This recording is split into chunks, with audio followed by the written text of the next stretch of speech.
ಕರುನಾಡಿನಲ್ಲಿ ಈಗ ಮಳೆಯ ಅಬ್ಬರ ಜೋರಾಗಿದೆ. ಎಲ್ಲಿ ನೋಡಿದರೂ ಕೂಡ ಮಳೆಯೋ ತುಂಬಿ ಹರಿತಾ ಇದೆ. ನದಿಗಳೆಲ್ಲ ಉಕ್ಕಿ ಹರಿತಾ ಇವೆ. ಇದರ ಪರಿಣಾಮ ರಸ್ತೆಗಳೆಲ್ಲ ಜಲಾವೃತವಾಗ್ತಾ ಇದೆ. ಕೆಲವು ಮನೆಗಳು ಧರೆಗುರುಳುತ್ತಾ ಇದೆ. ಕೆಲವು ಕಡೆಗಳಲ್ಲಿ ಸಾವು ನೋವುಗಳ ವರದಿಗಳು ಕೂಡ ಬರ್ತಾ ಇದೆ. ಕೆಲವು ಕಡೆಯಲ್ಲಿ ರಕ್ಷಣೆಯನ್ನ ಕೂಡ ಮಾಡ್ತಾ ಇದ್ದಾರೆ. ಒಟ್ಟಾರೆ ಏನಾಗಿದೆ ಮಳೆಯಿಂದಾಗಿ ನೋಡಿ.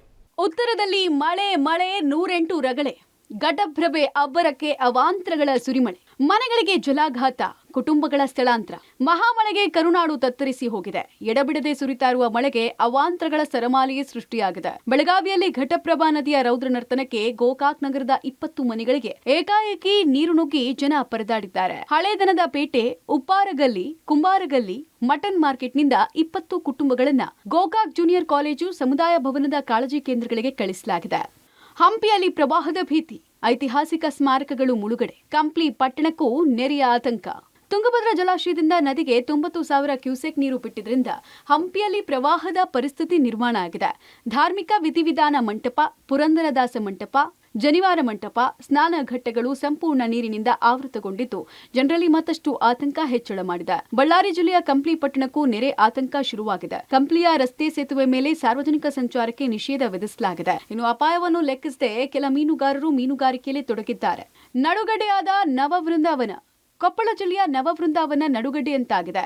ಆನೆಗೊಂದಿ ಬಳಿ ಇರುವ ಕೃಷ್ಣದೇವರಾಯರ ಸಮಾಧಿ ಮಂಟಪ ಮುಳುಗಡೆಯಾಗಿದ್ದು ಅಕ್ಕಪಕ್ಕದ ನಿವಾಸಿಗಳಲ್ಲಿ ಢವಢವ ಶುರುವಾಗಿದೆ. ಉಕ್ಕಿ ಹರಿತಾ ಇರುವ ಕೃಷ್ಣೆ ಘಟಪ್ರಭೆ. ಹೊಳೆಬಸವೇಶ್ವರ ದೇವಸ್ಥಾನ ಜಲಾವೃತ. ಮಹಾರಾಷ್ಟ್ರದ ಪಶ್ಚಿಮ ಘಟ್ಟಗಳಲ್ಲಿ ವರುಣಾರ್ಭಟ ಮುಂದುವರೆದಿದ್ದು ಕೃಷ್ಣೆ ಹಾಗೂ ಘಟಪ್ರಭಾ ನದಿಗಳು ಉಕ್ಕಿ ಹರಿತಾ ಇದೆ. ಪರಿಣಾಮ ಮುಧೋಳ ತಾಲೂಕಿನ ಮಾಚಕನೂರು ಗ್ರಾಮದಲ್ಲಿ ಇರುವಂತಹ ಹೊಳೆಬಸವೇಶ್ವರ ದೇವಸ್ಥಾನ ಜಲಾವೃತ ಆಗಿದೆ. ಅಪಾರ ಪ್ರಮಾಣದ ಕಬ್ಬು ಬೆಳೆ ನದಿ ನೀರಲ್ಲೇ ನಿಂತಿದೆ. ಡ್ರೋನ್ ಕಣ್ಣಲ್ಲಿ ಗೋಕಾಕ್ ಜಲವೈಭವ. 181 ಅಡಿ ಮೇಲಿಂದ ಧುಮ್ಮುಕ್ತಾ ಇರುವ ಜಲಧಾರೆ. ಮಳೆಗಾಲ ಬಂತು ಅಂದ್ರೆ ಸಪ್ತ ನದಿಗಳ ನಾಡು ಬೆಳಗಾವಿ ಜಿಲ್ಲೆ ಸ್ವರ್ಗದಂತಾಗುತ್ತೆ. ಅತಿ ಎತ್ತರದಿಂದ ಧುಮ್ಮಿಕ್ಕುವ ಜಲಧಾರೆಗಳು ಕಣ್ಮನ ಸೆಳಿತವೆ. ಘಟಪ್ರಭಾ ಹಾಗೂ ಹಿರಣ್ಯಕೇಶಿ ನದಿಯ ಸಂಗಮದಿಂದ 106 ಅಡಿ ಮೇಲಿಂದ ಧುಮುಕ್ತಾ ಇರುವಂತಹ ಗೋಕಾಕ್ ಫಾಲ್ಸ್ ಜಲವಯ್ಯಾರ ಡ್ರೋನ್ ಕಣ್ಣಲ್ಲಿ ಸೆರೆಯಾಗಿದೆ. ಗೋಕಾಕ್ ಫಾಲ್ಸ್ ವಿಹಂಗಮ ನೋಟ ಪ್ರವಾಸಿಗರನ್ನ ಕೈಬೀಸಿ ಕರೀತಾ ಇದೆ. ನಾರಾಯಣಪುರ ಡ್ಯಾಂನಿಂದ ಕೃಷ್ಣೆಗೆ ನೀರು.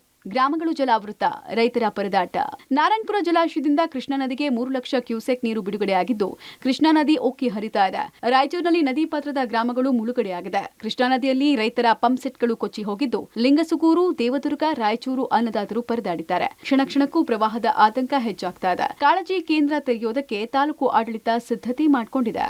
ಭೋರ್ಗೆರಿತಾ ಇರುವ ಕೃಷ್ಣಾ ನದಿ. ಆಲಮಟ್ಟಿ ಡ್ಯಾಂಗೆ ಭಾರಿ ನೀರು. ವಿಜಯಪುರ ಜಿಲ್ಲೆಯ ಆಲಮಟ್ಟಿ ಡ್ಯಾಂಗೆ ಕೃಷ್ಣಾ ನದಿಯಿಂದ ಅಪಾರ ಪ್ರಮಾಣದ ನೀರು ಹರಿದು ಬರ್ತಾ ಇದೆ.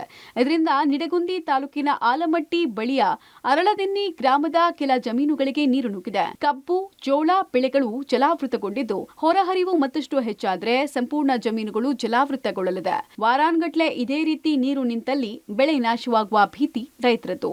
ಇನ್ನು ಶಿವಮೊಗ್ಗ ಜಿಲ್ಲೆಯಲ್ಲೂ ಮಳೆ ಅಬ್ಬರ ಜೋರಾಗಿದೆ. ಗಾಳಿ ಮಳೆಗೆ ವಿದ್ಯುತ್ ಸಂಪರ್ಕ ಕಡಿತಗೊಂಡಿದ್ದು ಗ್ರಾಮಗಳು ಕಗ್ಗತ್ತಲಲ್ಲಿ ಇದೆ. ಹೀಗಾಗಿ ವರದಾ ನದಿ ಹಿನ್ನೀರಿನಲ್ಲಿ ಲೈನ್ಮ್ಯಾನ್ ಮತ್ತು ಅರಣ್ಯ ಸಿಬ್ಬಂದಿ ದುರಸ್ತಿ ಕಾರ್ಯ ಮಾಡಿದ್ದಾರೆ. ಅತ್ತ ಹೊಸನಗರದ ಸಂಪೇಕಟ್ಟೆ ನಿಟ್ಟೂರು ಮಾರ್ಗದಲ್ಲಿ ಚಲಿಸ್ತಾ ಇದ್ದ ಬಸ್ಸಿನ ಮೇಲೆ ಬಿದ್ದ ವಿದ್ಯುತ್ ಕಂಬದಿಂದ ಹಾನಿಯಾಗಿದೆ. ಕರೆಂಟ್ ಇಲ್ಲದ ಕಾರಣ ದೊಡ್ಡ ಅನಾಹುತವೊಂದು ತಪ್ಪಿದಂತಾಗಿದೆ. ಒಟ್ನಲ್ಲಿ ರಣಮಳೆ 108 ಅವಾಂತರ ಸೃಷ್ಟಿ ಮಾಡಿದ್ದು ರೈತಾಪಿ ವರ್ಗದಲ್ಲಿ ಮತ್ತಷ್ಟು ಆತಂಕ ಹೆಚ್ಚಳ ಮಾಡಿದೆ. News desk public TV.